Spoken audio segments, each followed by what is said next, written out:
Hello, the internet. Welcome to the latest issue of the Ghostlight Social, the show where we get creative people together, we raise your hopes and we dash your fears. Thank you for joining us on this marvellous night where we've got two cracking guests. But to kick things off, as always, I'm joined by Mr. Lee Toombs. Hello, Mr. Lee Toombs. How are we doing, Mike? I'm all right today, thanks very much, yeah. Well, you seem very chipper, I have to say. Yeah, I've had 6 hours sleep. It's great. And I've got good. Yeah, there's a new lens, so I'm slightly wider and I'm a bit further away. And yeah, I'm not sure it's an improvement. No, I'd like you close up. I'm not convinced because you can see like my mess. Like I've got like tape and shit and all that. You could always see my mess. In fact, I've just moved a massive pile of paperwork because it's just getting higher and higher and higher. And I'm thinking if I move it, somebody might sort it out. Not you though. No, it'll still be there. It will still be there wherever I've dumped it. What's really weird as well, it's a right wide angle lens, so like it's right distorted when I get closer. So I won't get close to you. Don't worry, internet. You can. Okie dokie. All right. Sleep fine without the weird old man. How has your week? What? I don't know. I was going for like some weird poltergeist thing. Okay, it's good. It's very good. Now, listen, I was going to share some stuff because a friend of mine who has a company called Black Eyed Theatre, they've just put Sherlock Holmes on YouTube, and that's a nice little show to watch. So I was going to share that, but for some reason I can't share the screen. And there was also another opera that I wanted to share because I like a little bit of opera. Yeah. But I'll save it for next week because it'll still be there, I'm sure. More than likely. What's the Sherlock Holmes? What's it based on? Do you know? It's based on the books. Which book? The Sherlock Holmes books. Yeah. Which Sherlock Holmes is it? It's The Sign of Four. Oh, nice. The Sign of Four. Yeah. I like a bit of Conan Doyle. Conan Doyle, yeah. Yeah, adapted by Nick Lane. It's good actually. I saw it live, and it's worth a watch.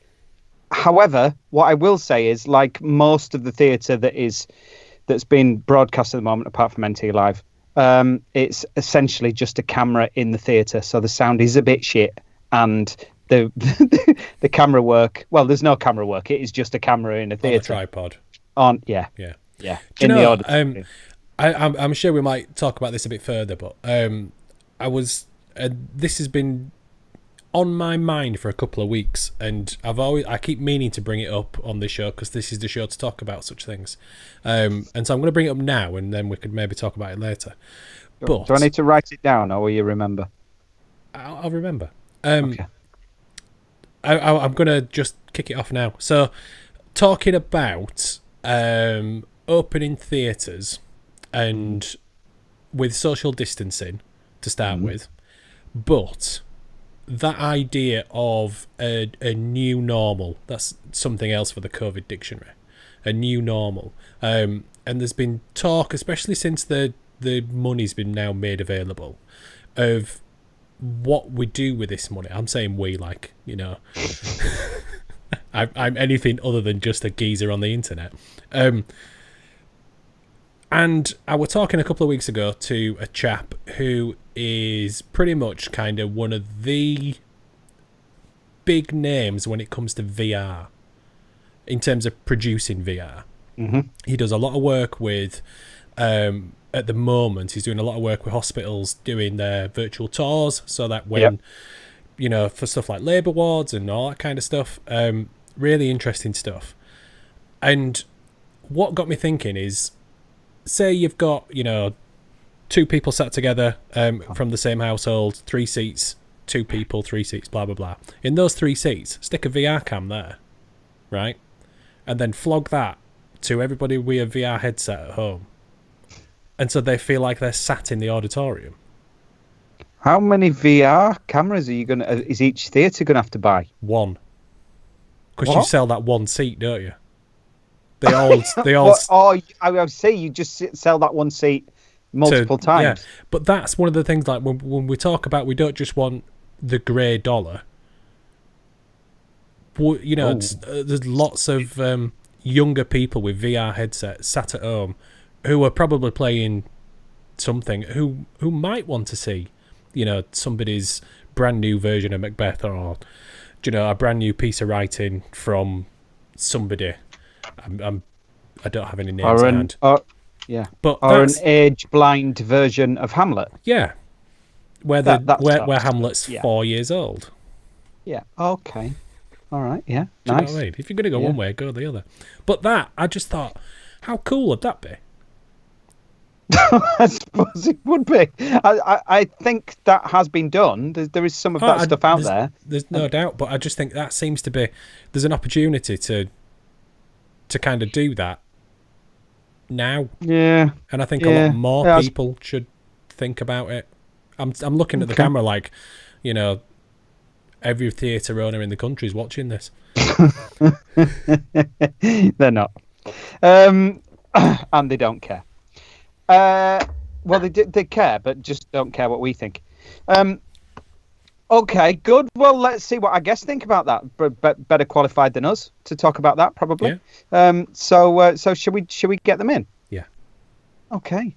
We're very, very lucky to have with us. We've got sort of a Wrongsemble special, and we have director Elvi Piper and actor Edith Kirkwood. Hello.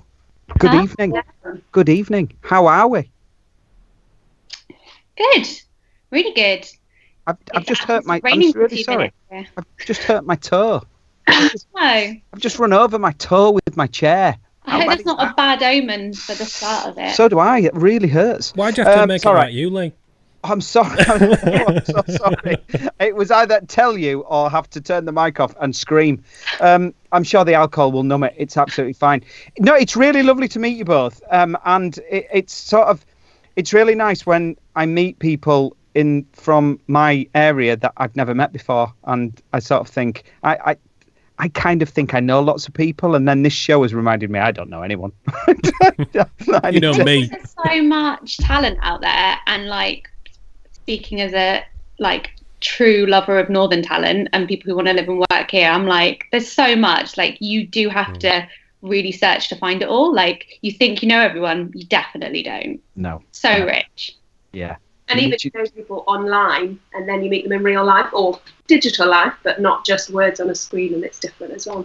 Yes, absolutely, because that often happens where doesn't it? Where you interact with people on social media and then you sort of meet them, and which is sort of nice because you had that actually happened with me and Elise, who sent a lovely message earlier saying that you two were the dreamy team coming on tonight. Because I worked with Elise at Oldham and it felt like when we met, it was actually the first time we'd met, but we'd interacted so much on social media that it felt like, oh, how you doing? No, yeah, I'm fine. Yeah. Like we'd sort of known each other forever, which is great, which is nice. It's nice. So how's it been, Edith? Yeah, all right. Keeping busy. I was supposed to have a haircut this week, but it's been cancelled. Really? Yeah, because I booked it all through. I'd rung about 4 different salons, only because I just fancied a haircut. Do you know what I mean? I've got no reason, just wanted a haircut. Finally got through to someone, managed to get an appointment, and then they rang back the next day saying, oh, I'm sorry, we booked you in, but we can't squeeze you in socially distantly. We made a mistake on the booking, so we've got to cancel it. So I've got to wait another month now. So my wife, obviously haircuts don't matter to me, but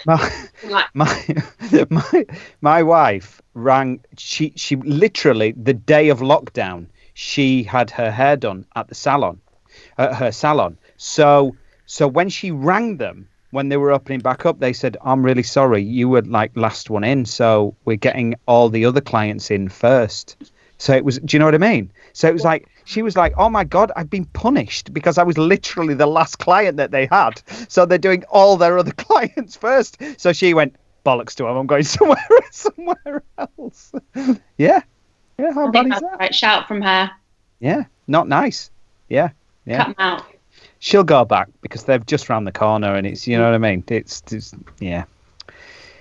So let's dive straight in. What have you got a song? And I'll start with you, Elvi, if that's all right. Have you got a song for our isolation playlist? Can I have 2? Is that Is that greedy? You know what? Everybody does this. We might as well just be a free for all. You just always say, "Can you have tea?" Then. Yes. I never said no. Quick, I'll put them together into one thought. Okay, so one, been doing a lot of being outside. Mm-hmm. Very lucky to live near some really nice Yorkshire countryside where I am, not far from my doorstep. So my first one would be Kate Bush, running up that hill. Lovely. I live on a hill, so I have not been running up it, but I have been walking a lot up it. Okay. And also I just live for Kate. She's my fave. And then the other one that I genuinely have just listened to so much has been my kind of pick me up when I'm feeling like unexpectedly very desperate and sad, which is Lizzo, Good as Hell, which is all about throwing your hair back and getting your nails done, all the things we're not allowed to do. So yeah, I feel good. You can definitely have those two because Lizzo is already on the playlist, so that's fine.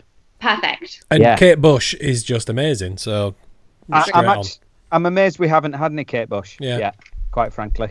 I love Kate Bush. She's great. Yeah, I do as well. Everybody loves Kate Bush. Yeah. Brilliant. You can have those. Just for the audience, I'm scratching my knee. I just realised I saw myself in the camera, and that wider shot is not really doing me much justice. No, it needs to go back. If you're going to start scratching, it needs to go back. I apologise for his behaviour. Edith, what have you got for us? I've got a band that I've only recently come across. They're called Pretty Vicious, and they're from Merthyr Tydfil, which is where my husband's from. So he introduced me to this band, and it's called Are You Ready For Me? It's quite like an aggressive, like, anthem that's kind of got me through lockdown, really. It's like perfect. It just repeats this, like, are you ready for me? Are you ready for me? And I just like to play it at the beginning of every day, whether I feel rubbish and like you're trying to psych yourself up for the day, or you're feeling great. It's like the perfect little anthem to take you through. That's what I think. So, although you sang it beautifully, could you just describe to us what the genre of said song is? Oh, God, I'm the worst person to ask about that. Is it rocky, or is it, kind of... My husband literally leapt to his feet. He was like, oh, God, what's she going to say here? Rock. She's like, he's going to let herself down. She's going to let herself down. Yeah, rock. Is it sort of like, is it kind of heavy rock, like, rah, or is it kind of skater rock, or what? Medium rock. I love you, like, looking off, like, side eye, like, am I getting that right?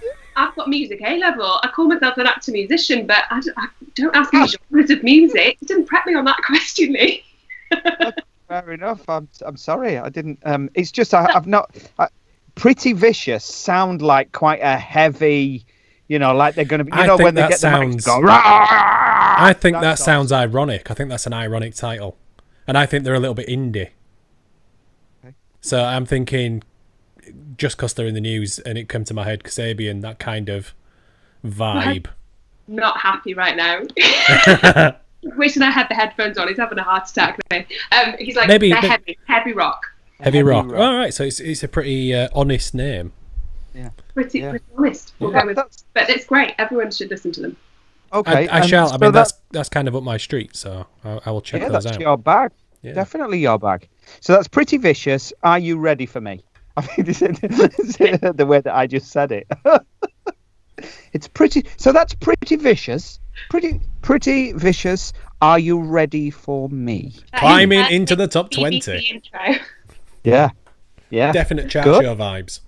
Good. And are there any other lyrics, or is it just that? There are other lyrics as well, but it is that quite a lot. That's like the feature lyric, I'd say. Oh, okay. It's like your takeaway from the song. Right. Okay. Yeah. I've never heard the phrase feature lyric, but I quite like that. Well, as I've said, I am an authority on music genres. Yeah. No, it's impressive. Terminology. We've all been educated. Yeah. It's very, very... And are you just having one, or would you like another one as well? Are you going to try and redeem yourself? Yeah. It has been like an anthem through lockdown. I've listened to it loads. It's great. Great. Lovely. Yeah, we'll have that. I'm assuming it's on the internet. Hasn't been banned or anything like that. Yeah. Okay. Great. Lovely stuff. All right, well, sticking with you, Edith, because this is fun. What's apart from listening to that song, what's the most coronavirus thing you've done? Oh, now I'm like a coronavirus cliche. Like, I've done the sourdough, which is great, loving that. I've done haircuts, like I'm doing my husband's hair. In fact, I did it today. Whoa, hang on a minute. Just hang on a minute. So you've been doing your husband's hair? Yeah. But you haven't been letting him do yours? No. Right, okay. All right. Are we talking kitchen scissors? Right. Well, I don't know, is it? I don't know. Just clippers. Okay, all right. Yeah. I mean, it looks really good. There's like style to it as well, obviously. There's a reason he's not on camera right now, isn't there, Edith? It's an absolute state. He's not gone out of the house for 7 weeks now. But no, I did it today, and I suddenly had the realisation when I was doing it. I was like, oh, like the barber shops are reopened now. He could have gone to the barbers. That's quite like a compliment to me. And during the haircut, he said, of his own volition, I might add, he said, I don't think I'm ever going to go back to the barbers. He's lying. He's too embarrassed. He's embarrassed to show him. Because of my music knowledge. It's like that one thing, that one meal your other half cooks and they make a big deal out of it. And it's absolute garbage. And you're like, oh, I can't wait till we have this again. Tinned soup and chicken, pasta. Fucking hell. What's wrong with tin soup? Well, no, but like Campbell's mushroom soup with chicken served over pasta with cheese. Sounds wonderful. Yeah. Oh, I'm so glad like we don't So have that anymore. maybe you could start a mobile barbers.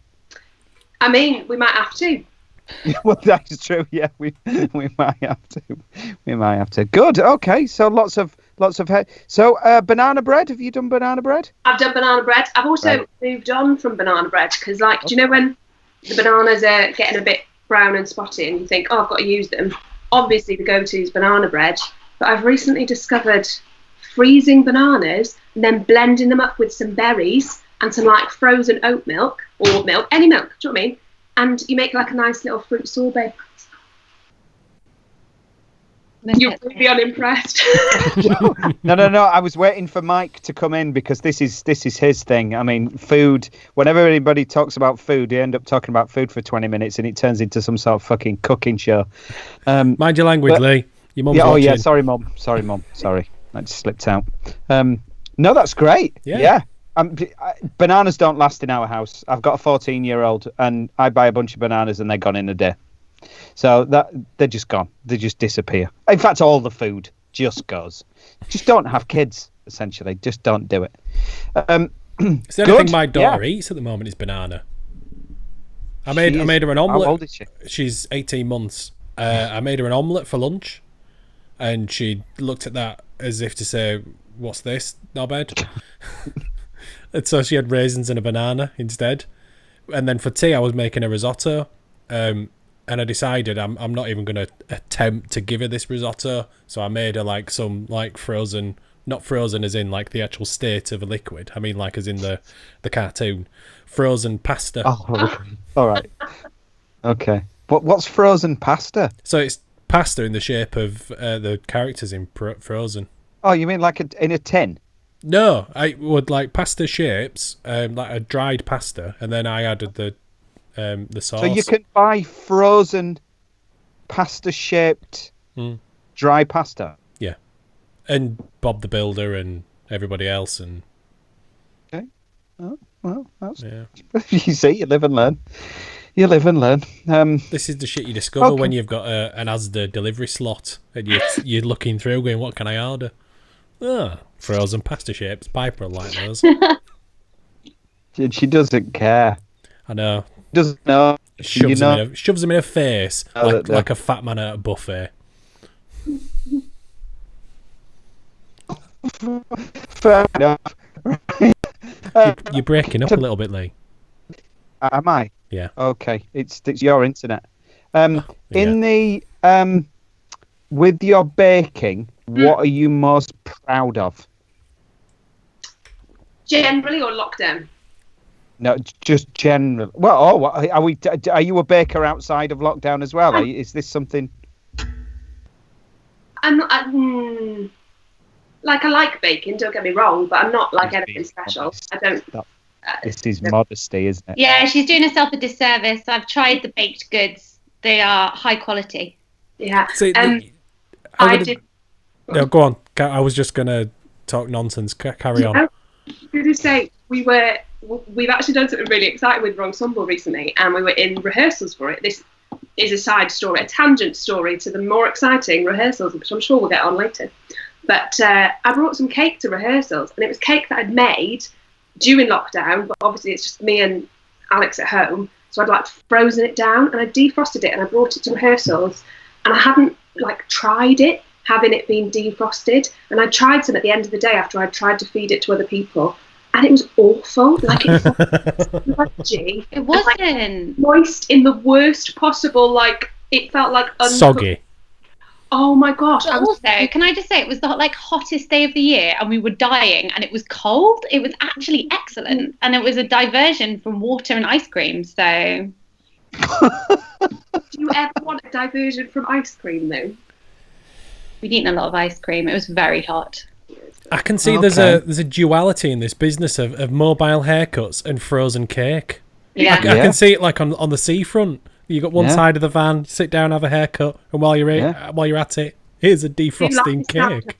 Something for the weekend, sir. A defrosted cake. I like it. Yeah. It's good. It's a business model. I'm trying to think of a name now. So tell us about while you're thinking about that. Tell us about the rehearsals. Tell us about the show. Elvi, do you want to tag on this? Well, we've just been working with the fantastic Slunglow, which is where we usually operate out of. They kindly let us lodge in a room upstairs, and during that time, while we've not been able to sort of work in the normal way, we've been supporting by volunteering at the food bank that they're running there as well, which is incredible. I am just the biggest fans of them, so shush me if I overwax lyrical, but they're incredible. And they also have been delivering hot meals to young people who can't access free school meals at the moment in the local community. So they really wanted to do something that was the next sort of level of interaction with those families that we've built up relationships with over the past few months. And so we created what we think is probably one of, if not the first piece of officially socially distant live theatre, definitely in our region. And essentially it was a broadcast because they use headphones, slung low, and the actors are all mic'd. So it was also able to happen perfectly socially distantly and with people, far enough away from the stage and things. This was also, I'd like to point out, 5 hours before the roadmap came out. So the roadmap did not exist when all the planning for this was happening. So it might not have been able to happen as it did, but actually I think it's been really well received. It was very local and very much supported by the need to serve that community than anything else. But yeah, it's really exciting. So I think I logged off slightly there, not mentally, like physically. I was talking a lot. No. It was great. And I'm just about to kick my children off the internet because they're obviously taking it all up. What was the name of the show? So the show's called 3, and it was actually the first show that Wrongsemble ever created, and we created it nearly 5 years ago now. But it's been out loads of different times, and there's different guises, and this version was quite different to the one that we made all those years ago. So it's very much, each time it exists, the actors that work on it really create their version of the show and the roles, and it's got some little political nudges and winks. It's for families, not just young people, all ages. So there were a few mentions of some rather, specific characters that we are all familiar with. Mr. Cummings appeared. Barnard's Castle was referenced. A king got furloughed for being pretty poor at his job, unfortunately, but... Great. So this was, and again, you may have just said this, I might have just missed it. So this was, they were little pods and things in the car park there, weren't they, at Holbeck? Yeah, I mean, I have to say, this is all the brilliant work of the team at Slunglow coming up with this. So there were small tents, like the ones you take to the beach, like windbreaker ones. Everyone was in a kind of socially distant 3-meter away from each other pod where they could sit with their family. They couldn't use any of the facilities or anything, but the show was less than an hour, and most of the families lived within a 2 or 3 minute walking distance of the Holbeck, so they could actually, if they needed to, go home, go to the loo, and come back and barely have missed a song. So it was great. Yeah, I remember the picture of the pods coming out on social media and was just like amazed by it. And having followed kind of what Slung Low have been doing, like over lockdown and stuff, it was just like another little tick on their sheet of awesome job kind of thing. And it looked great. And I'm really glad that everybody had such positive things to say about it. Because, you know, as you said, it was prior to the roadmap and all that kind of stuff. And it was a big, I don't want to use the word gamble, but it kind of felt like it's a big leap kind of thing, and it deserves all the praise that it got. I think Alan spoke really well. Alan, who, if you don't know, Alan Lane, who's the artist director of Slung Low, like he spoke really well in a brilliant blog that I really recommend people got time to read, about how this isn't a viable way of us making theatre in the future. It was about supporting those communities and providing art for that community. So we didn't shout about it before or say we're doing this and make it feel in any way that we were trying to prove that it could be done, because that really wasn't the aim of it at all. It was honestly the most financially non-viable children's show, family show in the history of any family show, like in terms of what it cost to create and produce, because everyone was paid who worked on it, all the artists, which was obviously also an incredible privilege to be able to employ people in our industry right now, and all of the artists working were our associate artists, so like humbling to be able to do that. But also, you know, it was to 20 families who all live nearby, none of whom were, you know, paying to see it. So it's not viable, but it was magic. But I love, you know, that picture that, if you haven't seen it, there's a drone picture of all the tents, and someone's written underneath, "I call fake news. This is absolutely not true. I do not believe that this happened." Brilliant. Yeah, definitely fake news. Brilliant. When Mike was speaking, I was going to reference the blog, so I'm glad you brought it up, because it was wonderful. What I mean, Alan's wonderful anyway, but what I really loved about it, what I thought was really inspiring about it, was the part about, you know, the council were aware, he'd been talking to the council, they told them that they was doing it, but more than that, there's a time when, especially in the arts, we've got to stop waiting for permission to do things. We just have to do it. And, you know, Slung Low and yourselves and, you know, lots of other companies are just so good at doing that, and just saying, do you know what? I don't give a shit what you think. And I don't care what you think the rules are, within reason. We're going to do this, not because we want to make money, not because of whatever else, but because we have to do it. We have to do it for people's well-being, for people's mental health, and whatever else. And I thought that blog entry was really inspiring. Yeah. So thank you for contributing to that. Oh no, it was great. And like, you know, how we got to do our jobs for a week, like that we haven't been able to do for months. And I can't tell you how emotionally empowering that was. Yeah. Like, honestly, I get a bit like welled up about it, because it was just so nice to remind ourselves that, oh my God, we're all really hardworking artists, and this is what we love doing. And we got to do it, which was really special, actually. And I feel like I wish I could have given that to every other brilliant artist I know and allowed them that opportunity. So hopefully it won't be a million miles away for others as well. Great. Fab, I'm sure we'll go back to that point at some point, but while I've got you, most coronavirus thing you've done, Elvi? Well, my husband did let me cut his hair once. It was once only. He did not approve. He will definitely be returning to the barbers. I was not crowned greatest hairdresser. Have baked a lot of banana bread. Got quite good at baking, actually, which was not something I did. My husband usually does all the cooking. I've had to learn to just do something else with my hands, because I didn't have plays to direct. And loads of like weekly family quizzes, you know, on Zoom with family members who generally we wouldn't speak to each other for half a year, but now we have to meet every week and do a quiz, which has actually been quite nice, to be fair. I'm being glib, but and then like the other thing is just being at the Holbeck and working at the food bank and seeing that side of how it's affecting people, like, which actually, to be honest with you, for me has been really helpful, because I've just actually relished the routine. I've been lucky enough to be healthy to do it, and been able to feel like I can still be useful.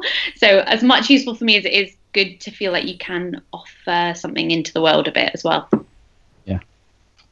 Fair enough. Yeah. Make me feel like I've been doing anything, Mike. No, wait, I do 1 day a week. Do you know what I mean? Like, people are there every day. I'm like, we're there 1 day a week, and I think we get as much from it as we give, if I'm honest.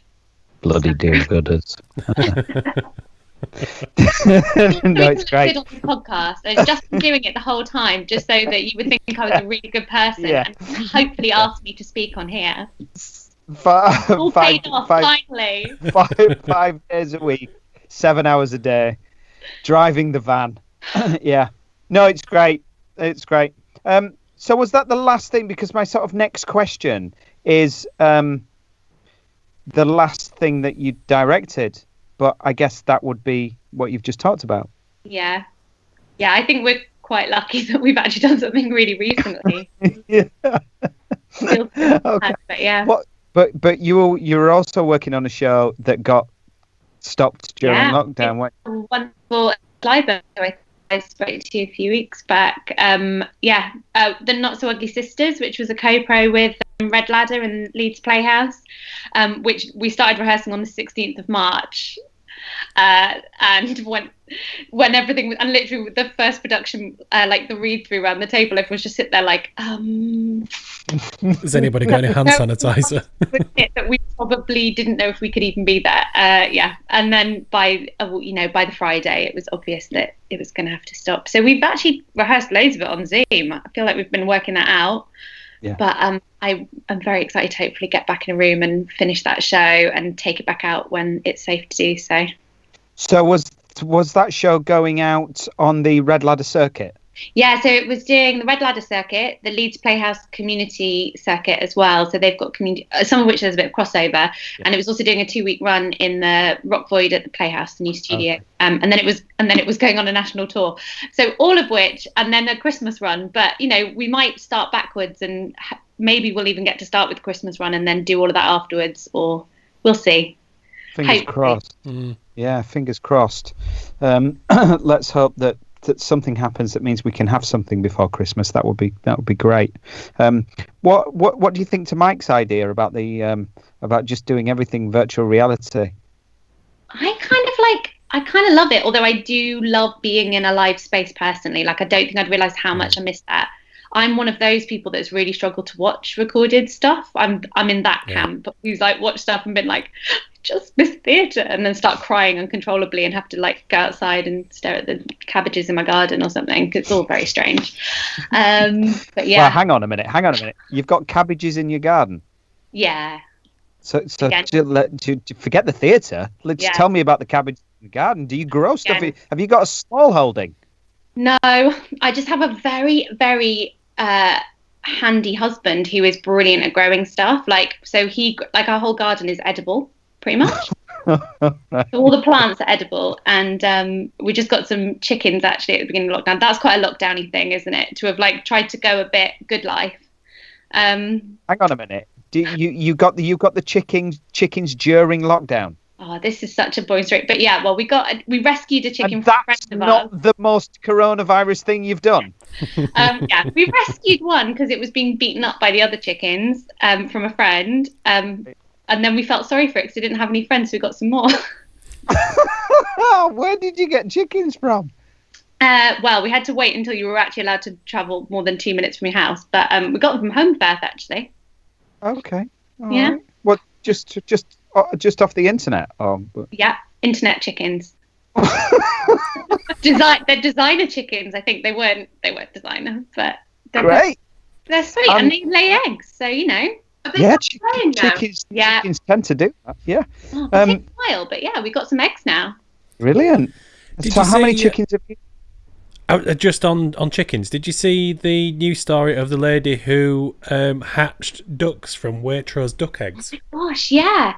Can anyone just do that? Yeah, because I think the way that they're produced, they don't have time to check every single one for embryos and stuff, but by the time they're delivered out and all that kind of stuff, it's well within the window of that embryo's no longer going to be. But hang on. I might just make myself look really stupid here, which is a usual occurrence. But I thought eggs, like when they were produced for food, they weren't fertilized eggs. They weren't. what it have is embryos in them. With ducks, they have the particular duck that they use for duck eggs is that white duck with the yellow beak, who the male and females are identical. So it's not a mallard. It's the white one. It's not countryfile, this, is it? No. Well, I mean, we've got Edith here, the expert on music genres, but I thought I heard Mike was the expert on chicken and duck breed. So Apparently so. But yeah, so the white ones, the male and females, look the same. So the farmers, occasionally a male duck finds himself overnight with a soiree of lots of female ducks. A harry, if you will. I think that's the word I was trying to look for. A collective noun. Ducks, is it? A soiree. Only if they're sexy ducks. Only sexy ducks. Yeah. Okay. So yeah, so inevitably there are some duck eggs out on the market which have been fertilised, and out of these 6 eggs, she got 3 ducklings. I mean, how did she know though? She didn't. Did she just incubated all 6? Rotten and stinky.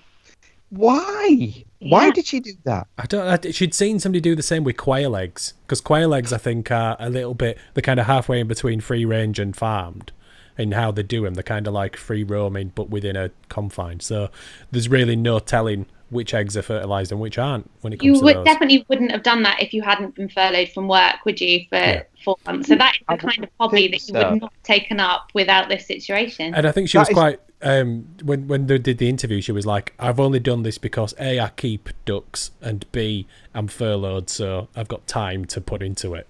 Otherwise, she wouldn't have done it." So she already had an incubator, presumably. Yeah. She was already incubating shit, whatever.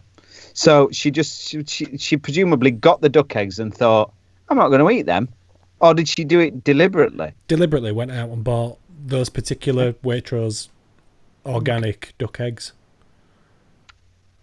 Well, there you go. I have no idea what we're talking about now. Oh, we're talking about your chickens. So you've got chickens. The chicken, they're great. They're chickens. They're kind of like slightly more functional pets than my cats. Like, they give more back than the cats do. Because of the eggs? Yeah, they actually earn their keep slightly. Okay. Whereas cats just, they don't give a shit. Take. Yeah. I disagree with that. Elvi's got like the best cat in the world that's basically a dog. It's brilliant. Is it a dog? No, it's definitely a cat. She's quite smart. I feel, you can't see her though, because I've shut them out, because they just jump on my shoulders during like every Zoom meeting I'm ever having, including like a really important pitch for quite a big commission the other week, where one just jumped on my shoulder and dug her claws into my neck. Brilliant. So they're banned. Can't share them. We've got a dog now, but we used to have cats, and the last cat that we had used to do that. And we had a mortgage advisor years and years ago came around, and he was sat, and she just jumped onto his shoulders and just laid herself down and just started digging her nails into his shoulder. Did it help, the mortgage advice, or not? It may have done. We went with him. Maybe that was out of pity. Maybe that we've got to get this mortgage now. But yeah, who knows? Cats are great. I don't know. I really like cats, but my 2 are dickheads. So they're really. That's kind of the appeal a bit, though, isn't it? They're kind of dickheads as well. Like cats, you sort of love them, but they're sort of like, I've got a girl cat, Polly, who is the least affectionate thing, which is typical for like girl cats. And she scratches me like hell and all that kind of stuff. But she just leaves herself to herself. She's fine. The guy cat, Pele, is just the most needy little bastard. And he's just constantly like headbutting me chin all the time. And he's just like, stroke me. And I can't do with him anymore. So he's, especially like on a night like this when I'm doing this, he would be sat on my lap and he'd be nudging the microphone and he'd be in my face. So he goes out. Whether he wants to or not, and he's out, and I can see him up over the road, sat by somebody's garage. But it's the same with all animals, though, isn't it? We haven't got cats. This is the first dog that we've had, and we've had him for almost a year, and he's an absolute angel most of the time. But as soon as you get him outside, he's a dickhead, an utter dickhead. Won't come back, won't listen, won't sit, won't do anything. Not even bothered about treats. That's how you're supposed to train dogs. It's like, here, have a treat. Once he's out, couldn't give us stuff. He's saying, why would I want that treat when there's a bird over there that I can catch? I'm going. I'm off. So I think it's just animals. I think they just take the piss. I think we allow them to take the piss. That's the thing. Oh yeah, I mean, both my cats have had 10 years of being spoilt buggery, and then now we've got little Piper. They don't get a look in because she's just like a complete... Little Piper is his daughter, by the way. Yeah, I was going to say that's because that's my surname. I was like, is that my nickname? Little. Oh, yeah, I am like Little 5'1", but yeah. Now I've got Little Piper. Oh, good. I like that. Good. Okay. Excellent. So, Edith, what was the last thing you did live? Or we've sort of already answered this question, but you can tell us a little bit about that. Yeah, so the last thing I did live was 3 with Wrongsemble, which was very unexpected.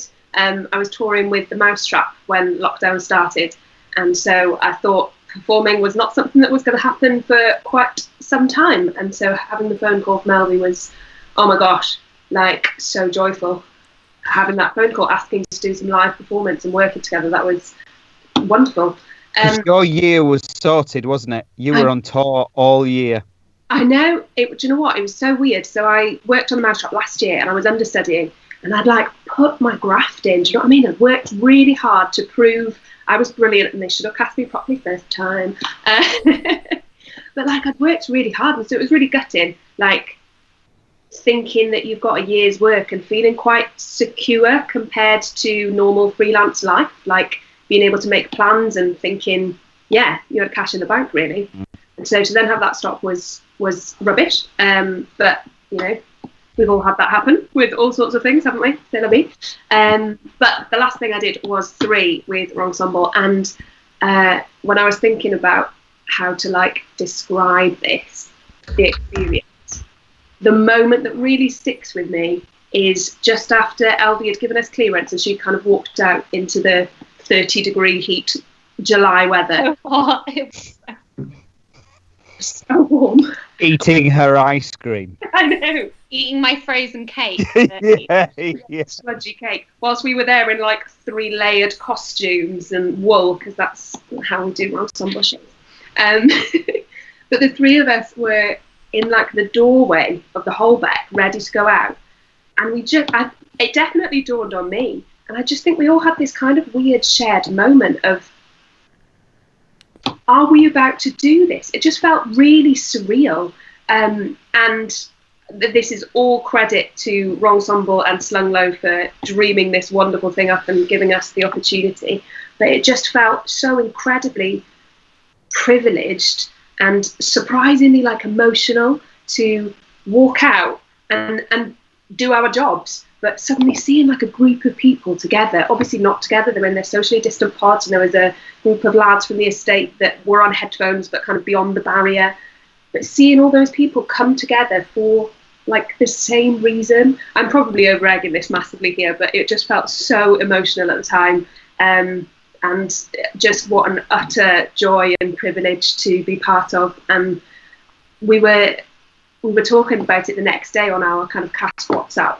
And I said even then, I was like, I think it's only just dawning on me what we've just done.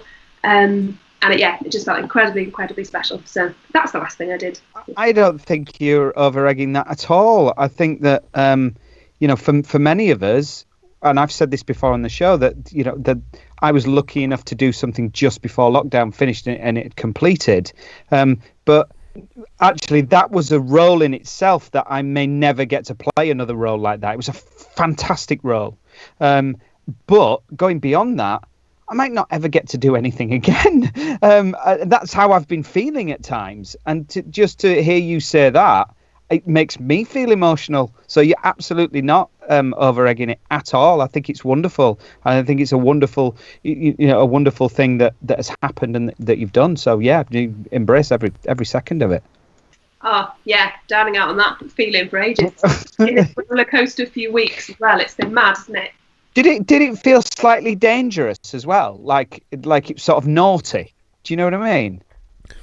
Yeah, I mean, I think we were so well protected by Slung Low. Like, they were like, you're here to do the art and we'll deal with all the rest. And they had kept us so well briefed and they thought about everything. So I think there was always that sense of like, I think with everything during lockdown, just not everyone just feel a bit like, am I okay to be doing it? Like, is this right? Like and there's not, like, no matter what you do, like no one's telling you, like no one is giving you permission.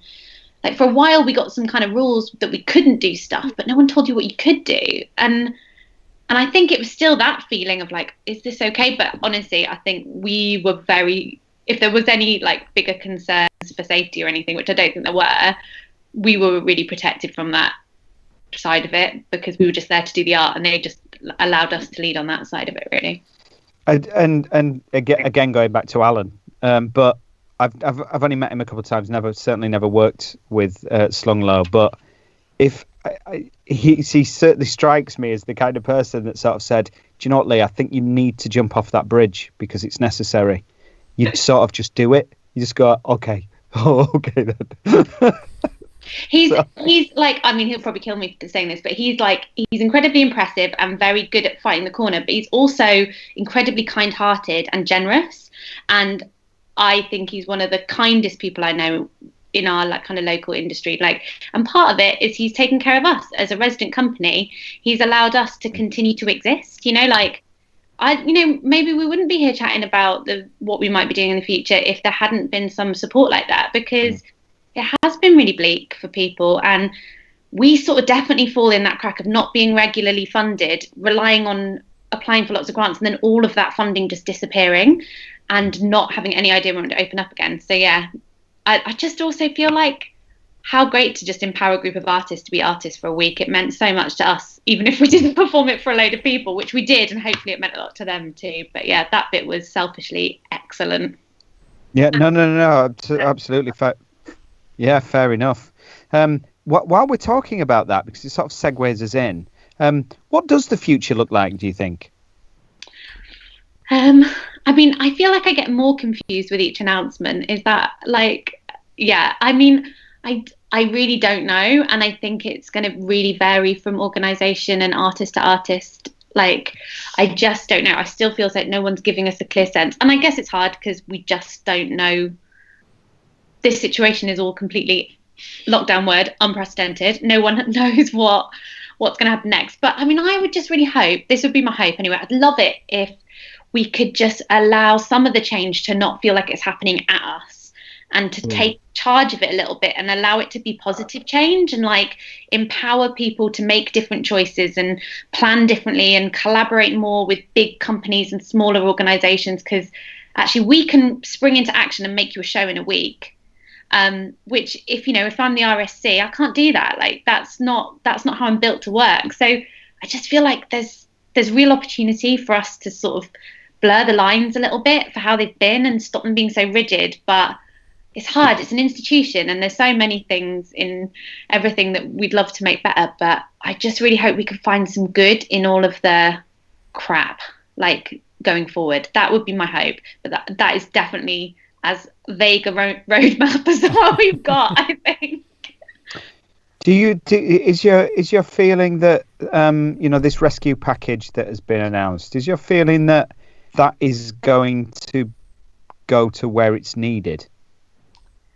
I honestly, I feel like I wish I knew. Like, I wish I had any idea, but I'm definitely not privileged to that information. And I'd wonder whether it is known. I mean, like, maybe it is, and we're just going to be released bits of information. But like, I also think, the Arts Council are trying to do as much as they could with what they had as well. And actually, maybe we'll just all have to start working out which bits we can best pursue. Like, and I don't know, I'd be really surprised if we, Wrongsemble, in any way directly benefited from that exact pot of money. But maybe, if it goes to a big organisation to support them, they'll want to work with us, and then we can benefit from it. So again, I think it comes back to that thing of like, we could definitely benefit from it, but probably only through really like positive partnership working and like collaborating.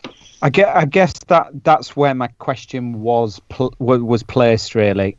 Was with your experience of working with larger organisations or buildings, my hope is there is an obligation, whether it is literal or whether it is moral, obligation on those people and those buildings to spread the net as wide as possible. My experience so far is that the money that is the limited amount of money that's gone out to the organisations that I know, it has been spread. And I've benefited a couple of times by it over lockdown, which has been fantastic. I just wondered what your feeling on that was. I think it will. I think if we could take that from this is that sense of like understanding what our communities are, not just audiences, but artists that belong to the wider organisations. And I just do really think that that's how we're going to be able to move forward, like by joining forces and you know, like little things. Like I just think there's some really simple ways that we could make positive change. You know, like if all of our producing theatres and companies started looking more locally for their talent, they could save themselves money, support their own. Sorry, it's something I believe very strongly in, and support the community of artists that are available to them, and actually support the longevity and like life of their organisations beyond this period. Like I just think we have to think a bit differently. And also save them some money. so much money. And honestly, and also like no artist really, I don't think personally, I'm sure lots of people would disagree with me, but no artist that I'm very good friends with really wants to spend a year away from their home. They'd love to be working at home and doing their job down the road. Like that's what I want. I want to be living and working in Yorkshire. Like, so, I mean, I can't imagine that other people wouldn't. So I'm just hoping that we can forge these incredibly strong communities artistically as well, because I just think that's where the power is. Yeah, okay. Follow that, Edith. I know. Sorry, I'm ranting. No, it's brilliant. I think I agree absolutely with all of that. I think theatres are actually, I'm hoping that they're up for change. I'm hoping that the system is up for change in the same way that individuals like us, me personally, everyone's had a change of pace through lockdown. The world has stopped and people have had to adapt to a new pace of life, a new style of life, everything being different, changing all around them. And a lot of people, I think, have taken that step away from normality to figure out what they want, to figure out what was working, what maybe could work better, how they might want things to change. And I mean, like, in terms of their lives, like a lot of people, I think, are going to have career changes after this, or relationship changes, all sorts. Like there's going to be a lot of change that people are wanting from a time of self-reflection. And I just hope that while that's happening on the micro in individuals, people's lives, that will happen across the industry as well. And I think that's starting to happen. Like the freelance task force is doing some really exciting work in finding out what changes people want and presenting that back to theatres, to regional theatres all across the UK, and that's really exciting. I think actually using digital forums so much is hopefully increasing accessibility, and it's putting people from the regions particularly, but also people that wouldn't necessarily get a foot in the door, it's hopefully providing them with that opportunity, and that's something that we need to learn going forwards. I hope it also will help accessibility in terms of audiences as well. Like in lockdown, a friend of mine described this to me. It's not original thought, I can't claim that, but she was like, lockdown has given us all the experience of kind of being housebound and how frustrating that can be. And we need to take that forward as theatre makers. We need to take that forward and remember that feeling and make things more accessible, whether that's with your VR headsets or selling a certain number of live streams per show, or however it might be. We need to be thinking about accessibility for artists, for audiences, kind of across the board. And I think what I'm really excited about is, whilst buildings are closed and seemingly will be for the foreseeable, community ventures, community engagement has to be at the forefront. Even at in big theatres where there's been huge numbers of redundancies, it's the creative engagement teams that have been kept on, because they're the ones that are doing really valid work right now and are able to do that work. So I'm just hoping the importance on that going forward will be valued. I absolutely agree and echo what you've said. I think to take that a step further, or just to add to that, I think it's going to be interesting what happens with some of the buildings, because a lot of buildings have been making a lot of noise for many years about how they've been reaching out and changing, and they've been doing this and doing that, and we'll find out whether they have. We'll find out whether they've been changing their demographic, whether they've been reaching out, whether they've been because I could be wrong. I suspect that there are a lot of buildings, even now with the funding that's coming, that are shitting themselves.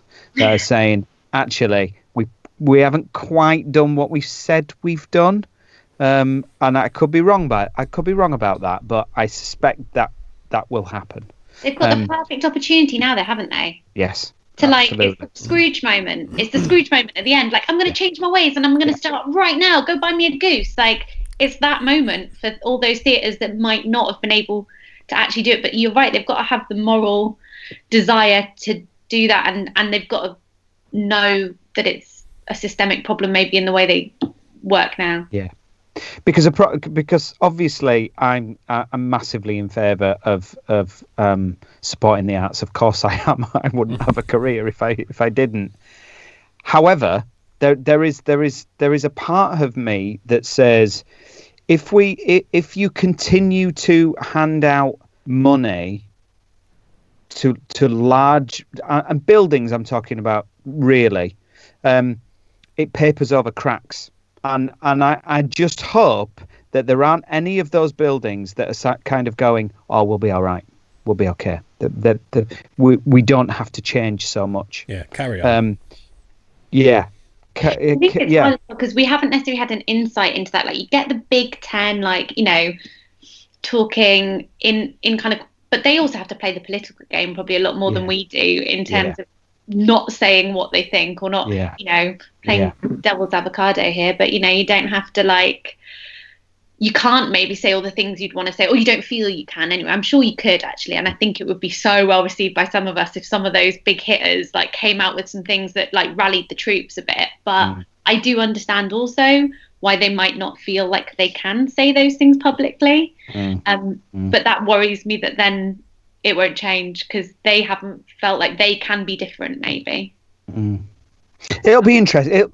Go on. Yeah, go on, Edith. Yeah. Oh, I won't mention any names, but a friend who works full-time at a building, when the news of the funding came through kind of Sunday night, Monday, they were told in no uncertain terms that industry bodies that had told them that you must be grateful for this and you're not allowed to express anything else other than that. Yeah. Which you can understand to some degree. It has to lead to change. That's all. And somebody has to lead that. And I'm not seeing that yet. I'm hopeful that it will happen because I think it has to happen. I think the theatre industry, especially the buildings, they know that they can't sustain what was happening. The arts generally is never sustainable without support. It just isn't. We need to support it, of course we do. But there has to be a big change, and let's hope that does happen. And let's hope, just going back to what you were saying, Edith, as well, about some people changing careers. I'm hoping people in my sort of acting bracket, they drop out a little bit, go get themselves a job. Quite like this delivering shopping for Tesco's. It's great, this. Yeah. There's no audition. I just turn up and drive around. And a valid job as well. Absolutely. Very, very important job. That's what my window cleaner's doing. Mobile barber and frozen cake business. Yeah, exactly. I'm still thinking of a name for that as well. Let me know. There's got to be a pun on that, hasn't there? There's got to be somewhere. There's got to. Yeah, I'm expecting big things, Mike. Please do. Edith, staying with you then. Favourite moment? Oh, do you know what? Thinking about this, immediately the things that came to mind are those heart stop moments where you think something's going to go wrong and then it ends up kind of being okay, and they become the best ones. So every job I do, there is a heart stopping moment where I think, I don't know what I'm doing, I don't know why I'm here, I have no idea. Yeah. They're going to find me out. Yeah. Yeah. So this is one of those. I was brought on really kind of late into the process, 2 weeks before the show opened, for a rep Shakespeare company, 2 shows, and for unknown reasons I knew which parts I was understudying in one show, but not the other. So I kept pestering to find out which parts I was covering, but I wasn't told. So I just learned all the female parts and kind of wrote notes on all of the female parts. As you do. Then, as you do. You know. Why not? And then the day before we had our dress rehearsal and opened the first show, we actually had a day off because there was another company kind of in tandem. So I was sitting having a glass of wine, and I get this phone call, and I answer the phone, and it's the producer, who sounded incredibly apologetic, probably because he'd never told me what parts I was supposed to be covering, and asking me to go on the next day for a part that I'd never looked at. It was a male part, in fact, who was mostly in scenes with other males, so I'd never even bothered really watching those scenes. I'd always been catching up with my notes on other characters. I mean, as an actor, why do you bother reading the whole thing? You know what I mean? You just do your bits. The play. You know what I mean? I've taken notes on the blocking for those characters. Badly. So you had to go on. So yeah, he rang me saying, "Will you go on for this tomorrow?" And I was like, "Of course, yeah, no trouble." Put the glass of wine down, hung up the phone, massive gulp of wine, and then I shut myself away for 4 hours and just crammed the lines. And do you know what? I've never felt so weirdly calm. Actually, that night I was just like, I need to do this. So I learnt the lines and was like getting them in my head. I went to bed at 10 o'clock and I got up at 5 or 6 the next morning, and I went to a little road bridge near me, and just early in the morning, and I just I needed to say the lines out loud, so I just went and did this. You didn't think about jumping off? Sorry, I wasn't sure where that was going. I realised that was it was a bad way of phrasing that. No, I didn't. I was under the bridge. So did you have script in hand, or did you nail it? It was the most terrifying experience of my life, but I was like, if I can do the dress rehearsal without the script, I can do the show without the script. And if I do the dress rehearsal with the script, I'm going to be too scared to put it down. Yeah. So I did the dress rehearsal without the script, and I was being terrified. But it was amazing.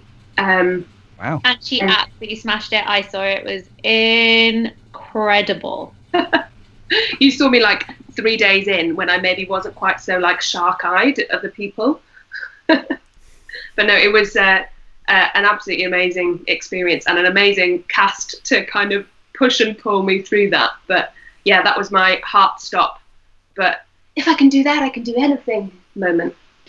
Excellent. Yeah, I love that. Excellent. Yeah. I'd have failed at that miserably. Shit, I mean, I don't even know the lines of stuff I've written. Do you know what I mean? Yeah. I've had a month's notice on, and I'm still taping them to a monitor. I don't know what it is, what it's like for you, but the older I get, the worse I get at learning lines. And I don't know whether it's because I'm just not as, I don't get as sort of frantic about it. When you're younger, when I say younger actor, I mean younger in your career, you sort of, you go, right, oh my God, this is so important, the lines. And then as you go on, you realise actually there's no point in getting tied up on the words because they will just get in your way if you do that. So you have to relax a little bit. But then I think you probably relax a little bit too much. And then it gets to dress rehearsal and you go, oh, fucking hell, I don't know any of these lines. That's not true. I'm very, very professional. As Elise will tell you, I'm very, very professional. Good. Great moment. Elvi, what have you got for me? I feel like as a director, mine are really dull because the really exciting stuff happens on stage. I always think the stuff off stage is very boring and watchable. Do you know what? Honestly, for me, when I was at drama school, I worked in the National Theatre coffee shop. That was my espresso bar. That was my weekend job. And my first day there, when I was actually allowed to make coffee, because you just have to watch people make coffee for the first week, because you don't want to get Nick Heitner's coffee order wrong. And the girl was like, okay, you make the this one, okay, go. And she like shouts the order over her shoulder. I'm like stood there like nervous at the like coffee machine. Did she do it like that as well? Did she have that sort of attitude? Like, whatever it was, like oat flat white, and I was like, it's in London, so you know that existed back well over a decade ago. And I make it, and then I like come around. I'm like genuinely shaky. I was nervous anyway, and then I turn around. It's Michael Gambon. Nice. And I was like, and he was like, I was like, I'm so sorry, I've never made one before. If it's awful, you can say. And he was like, oh, darling, it's bellissima, it's perfection. I was just like, I just thought, what a nice man. Yeah. And also, I'd always been so, you know, like you grow up like totally in awe of these people. And I have to say, working at the National Theatre Espresso Bar, I also met a lot of people that I worshipped who were incredibly rude to me for getting their coffees wrong. Maybe I just wasn't good at making coffee, to be fair.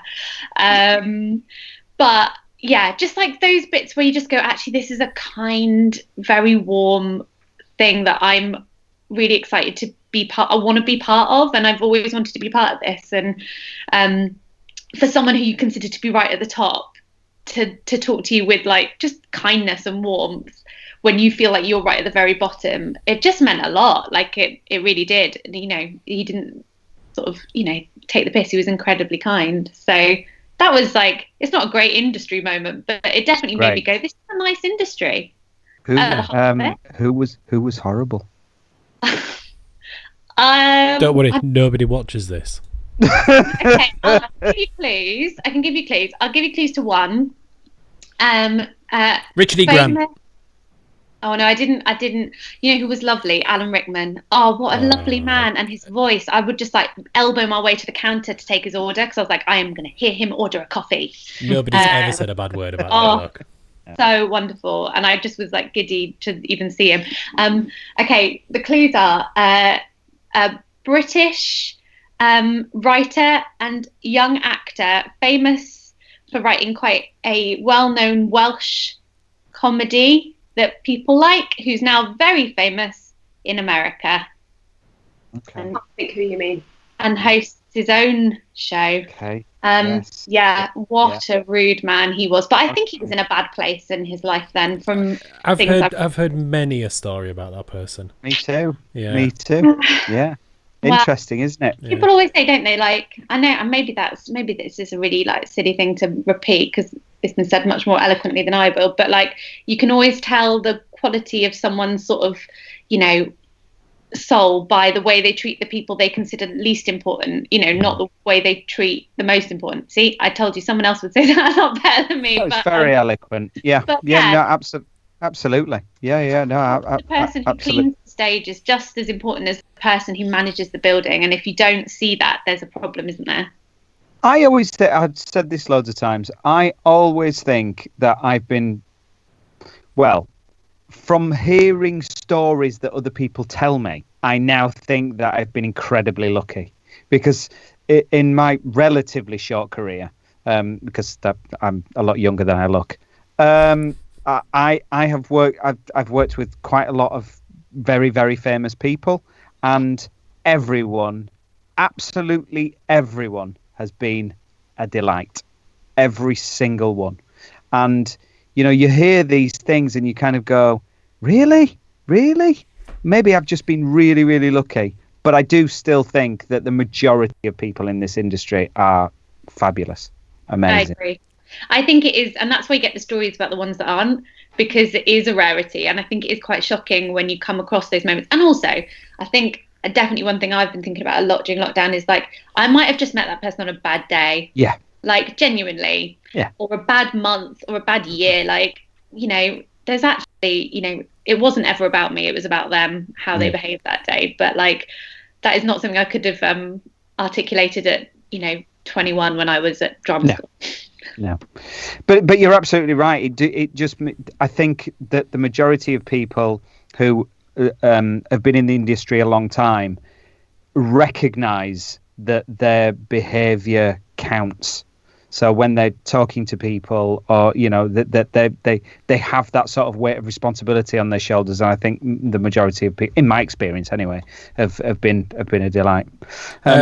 Just quick, Andrew Dory says he's watching. So when I said nobody's watching, we've got at least one viewer. And he's looking forward to this topic next week.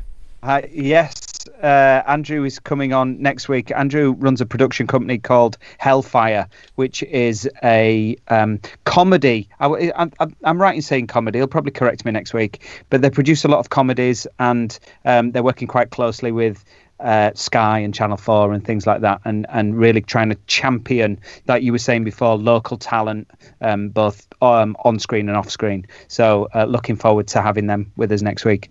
Hello, Andrew. Where was I? Yes, okay. So, Edith, in the height of lockdown, how many toilet rolls did you have? Do you know what? This is embarrassing, actually. Oh, we're gonna have a good one here, Mike. We're gonna have a good one. Right. So I had like a normal amount of toilet rolls. Oh, it's gonna be a good and one. Then I did go shopping one day, and I didn't need to buy toilet rolls, and there weren't any there. So that was in like the back of my mind. But more importantly, there was no bread flour, and I'd already started my sourdough. Like my little starter needed feeding, and I needed to make bread, and there was no flour anywhere. I got a tip off from a friend, and I found. Love it. I got a tip off. Like, there was a company in York. It's a wholesalers that normally sells straight to retail, but because of lockdown and all the restaurants and that being closed, they were starting to sell direct to the public. So you could go online, and I found like a 16.5 kilogram bag of bread flour, and I was like, happy days. But you needed to spend over a certain amount to like get delivery, and I was like, what else do I need from a wholesalers? And this whole little thought of the fact that there was no toilet rolls in the shops, and I had like 4 maybe in the house, and you could buy them in bulk on this thing. So a 40 pack of toilet rolls and a 16.5 kilogram bag of bread flour tin. Oh my God, you like actually contributed to the fact that nobody could buy toilet rolls or flour. Well, How many people? No, we're not having excuses. How many people live in your house? 2. Outrageous, Michael. Well, I did, if it helps, I did sourdough deliveries around York to some of my friends. All right. Okay. Yeah, and everybody went, thanks. I can't wipe my ass on this. Do you know what my favourite toilet roll related story is of lockdown? I was walking back. You mean you've got more than one? Apart from the one that I've just told you. I was walking back down my street, and there was 2 people having like a socially distant doorstep conversation, and this person in the doorway just said, the thing I don't understand about it is, why is everyone so worried about like running out of toilet paper? Because the thing is, if you run out, like, what's the worst case? You're in the bathroom. Which is very true. Good point. Wet flannels. Yeah. Use hand, go in the shower. Yeah. Well, you didn't have to worry about that because you had 40 fucking toilet rolls, didn't you? At one point. I bet you haven't had to buy any since. Okay, all right, fair enough. I mean, league table wise, I mean that's solid Champions League, isn't it? It is solid Champions League. Yeah. You can, listen, Hunter. Don't you start because you're pretty much at the top. He had 50 odd toilet rolls at one point. No, that's Dominic had 50 odd. I thought you did. No, Dominic did. I had 2 24 packs. I mean, that is nearly 50. 50, yeah. I'm so sorry. I got the odd one wrong. All right. I'm Man City. I'm second place. Yeah. All right. Okay. Elvi? Well, mine's a bit. It's not shameful. It's just a bit like 62. Oh, you've no. both. Well, we're like, because we're slightly eco warrior-ish in our house. We always buy the big who gives a crap. Please sponsor us. Yeah. 48 pack. So the thing is, I've always got a giant box of toilet roll in my house. So like, when everyone was like, "Oh my god, toilet roll," I was like, doesn't everyone just buy it in 48 packs? No, I wasn't. But to be fair, to make up for that, individually wrapped in different colours. I know. But we were like, to make up for it, we did like donate half of ours to like friends and just drop them off on people's doorsteps because they look like little presents actually. So it's quite a cute gift. Dropped them off on people's doorsteps. Well, our stage manager, who's lovely, she was she couldn't really leave her flat when it was like fully lockdown. And so when we would drive past it on the way back from the Holbeck once a week, and we would literally come out, ring the doorbell, leave her a stack of toilet roll and run. You know, it's like a weird version of knock a door run. You know what I mean? But you leave a loo roll. Brilliant. So really good. Did you choose, because they have different versions of the toilet roll, the wrapping, don't they? They have little things on them. We've got it for years, so I have to say we're not converts. We were just, we were just boring pre-stockpilers. We've always been like that. So everyone's stockpiling like doomsday prepper. Yeah, you've only just cut and done, guys. We've been stockpiling, buying our oil in 5-litre gallons for ages. Okay. All right. Yeah, fair enough. Yeah, who gives a crap? I'm going to have to get involved. I want to say, because this is about the 6th week on the trot where somebody's gone, oh, yeah, I get mine from this. Who gives a crap? And we're like, geez. You don't realise how often you have to go to the blinking shop and buy toilet roll until you don't have to do it anymore. And then you're like, God, I actually hardly ever go to the shop because it's always for the emergency, we've only got one bog roll left, you know? We do have a milkman now as well. So we've got a milkman, which is great. I don't know whether it's a man, it may be a woman. It's one of those fancy ones that brings you vegetables as well. Oh, I don't know. It's all on the app. So you just kind of go on the app, and he brings eggs, because my wife's a teacher, key worker, so we get free eggs. Is that a thing? Is that a thing? Free eggs? Apparently. Well, you could be trying to hatch them into chickens if you were really going to. That's exactly what. And let me tell you, this room is hot enough to hair dryer and a cushion. Yeah. Okay, so yeah, I might have to get involved in that. While I'm with you though, Elvi, last question: what's been your vice during lockdown? Wine. Just wine. Straight up. Honestly, I have to say, nothing about lockdown has been better for my health. I have walked more, but only to offset the increased alcohol intake, like I have to say. And turns out they will deliver wine to your door when you can't leave your house. So don't give a crap. They'll deliver wine as well. I mean, if they did, that would be great. No. And also, we got some really nice little, more independent wine retailers, and we just would usually go in for a bottle or two a week, and now it's like crate a week. I mean, absolutely not good for the whole lack of income that we have as a household of freelancers either, but it has felt like a necessary vice just to now we have to wean ourselves off this upward trajectory of wine consumption. We need to back down. That is the trouble, because you just find yourself just reaching for the drink, don't you, and think, oh, I don't need to do. Yeah. Okay. Edith, vice apart from baking? Well, yeah, I was going to say sourdough has become a bit of a vice, to be honest, because it needs eating, and especially well, you had 16 kilograms of flour to use, didn't you? I know. Well, that has all gone, which is pretty disturbing, actually, to be honest. So yeah, sourdough is definitely a vice, but yeah, gin. Wine as well, but gin for me. I did notice the glass, and I thought that's gin. That is gin. I know. I kind of wanted it refilled, but nothing. We see, there was a moment during the show where I think Mike was talking, actually, and you swigged the rest of the glass, and you sort of you held the glass there, and I could see there was a moment of thinking, is somebody going to fill that for me? No. Just a disappointment when you realise, it's just lemon left. Like old lemon, it's one of those that's gone a bit papery around the edges now. Not good. Yeah. It does a job in a gin. It does a job in a gin, absolutely. Thank you so much for coming on. It's been a pleasure, first of all, to meet you both. And hopefully see you again. But thank you for coming on and entertaining us. It's been a wonderful show, so thank you very much indeed. Oh, it's been really fun. Thank you. Yeah, thanks for putting up with us. Anytime. Anytime. Brilliant. We'll nail you on that. Toilet roll. Say that again, the toilet roll? You know where to come for your bread, toilet roll. And frozen cake. Flour, frozen cake. I'm going to try that. We are your direct lines if lockdown hits again. What I am interested to know when we come off air is when she said she got a tip off. I want to know where this tip off was from. Who is this person? That's, you know what I mean? Listen, you get onto this, cause, Was it Deli Fresh? No. No. It was like a random. I didn't know we even had a wholesalers in York, but it's the wholesalers that a friend told me about.